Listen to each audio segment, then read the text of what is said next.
You are watching South Asia Newsline, and here are the top stories we are tracking for you on Wednesday, the 22nd of July. Jaishankar calls for deeper India-ASEAN cooperation. Policeman shot by terrorists in India's Jammu and Kashmir. And flash floods kill 20, leave over 100 missing in Afghanistan.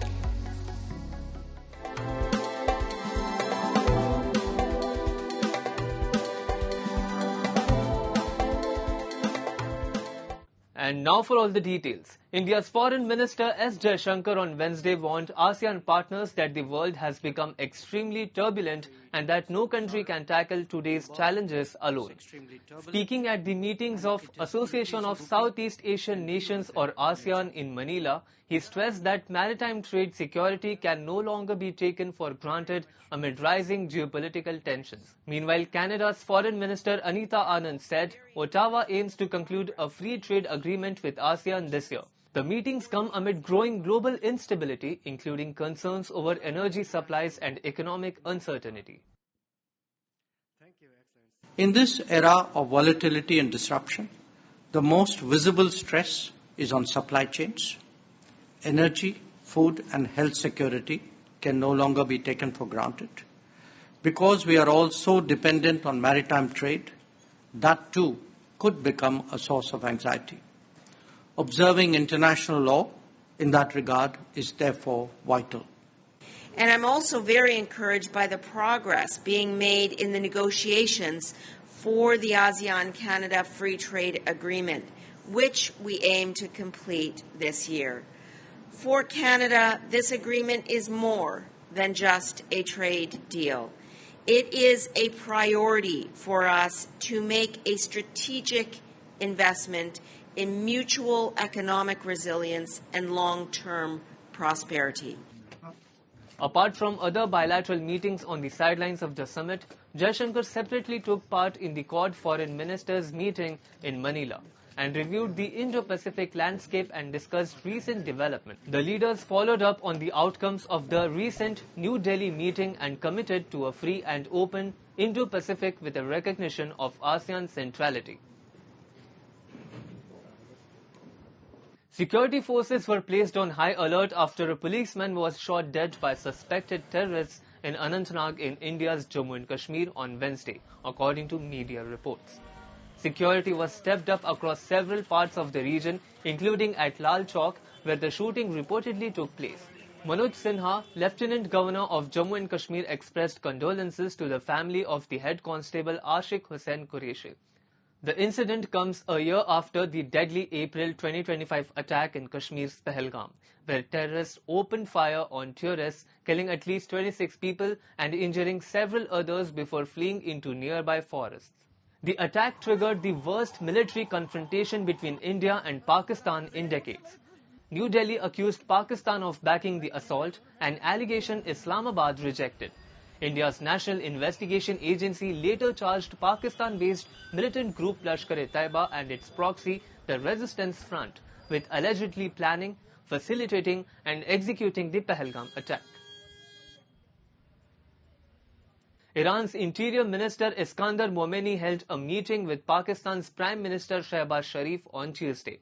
Momeni had asked Pakistan to resume its mediation role in the conflict before arriving in Islamabad for further talks.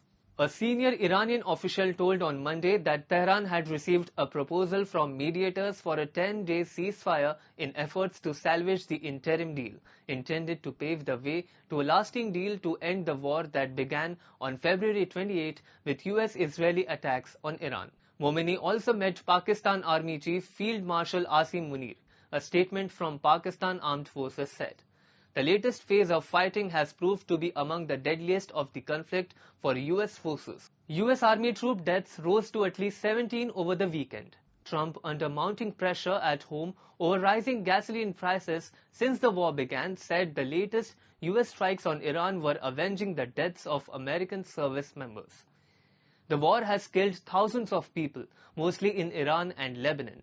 Parts of Lebanon remain under Israeli occupation following attacks on Israel by Hezbollah fighters who said they were acting in solidarity with Tehran. And ousted Prime Minister Sheikh Hasina has declared that she will return to her country Bangladesh despite the possibility of arrest or prosecution.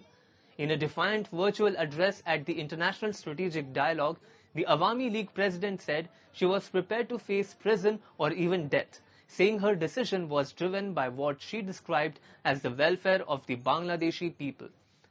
Hasina also declared that no one lives forever and that she was willing to sacrifice herself if necessary. The former Prime Minister maintained that she did not voluntarily leave Bangladesh, saying she was flown out of the country while serving as Prime Minister.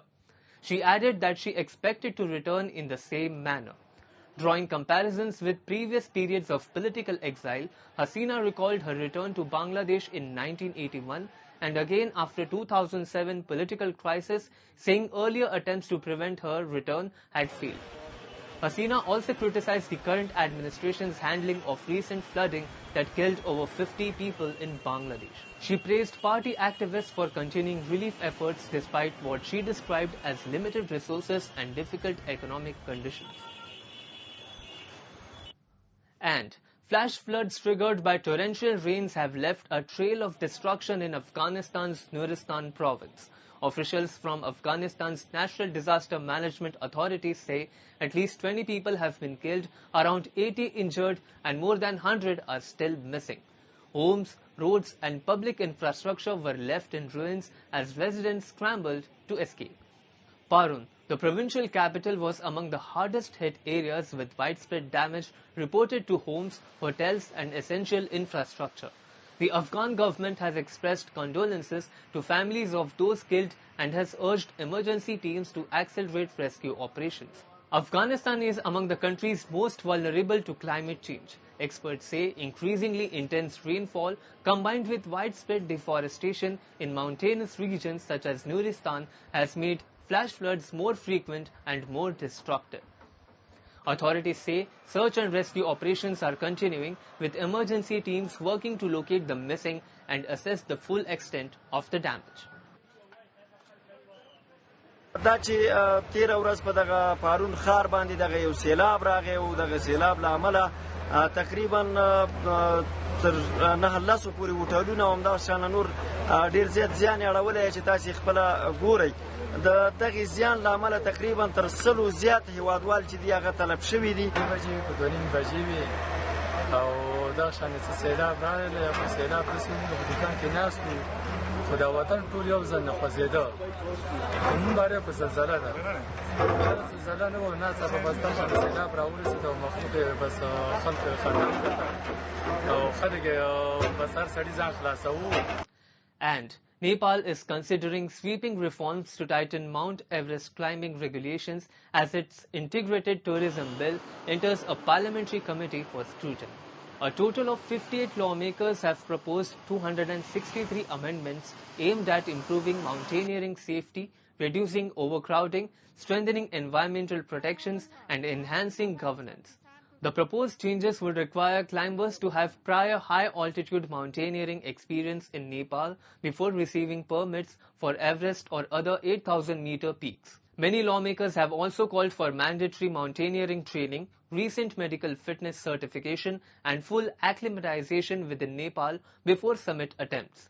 Other key proposals include limiting commercial expeditions to Nepal-registered trekking agencies, capping the number of climbers based on each mountain's carrying capacity, banning single-use plastics, and introducing zero-waste policy. The bill, which was passed by Nepal's National Assembly in February, will return to Parliament for final debate and voting after the committee completes its review. The National Assembly passed the Integrated Tourism Bill on February 9. That's all in tonight's edition. We will see you same time tomorrow. Good night.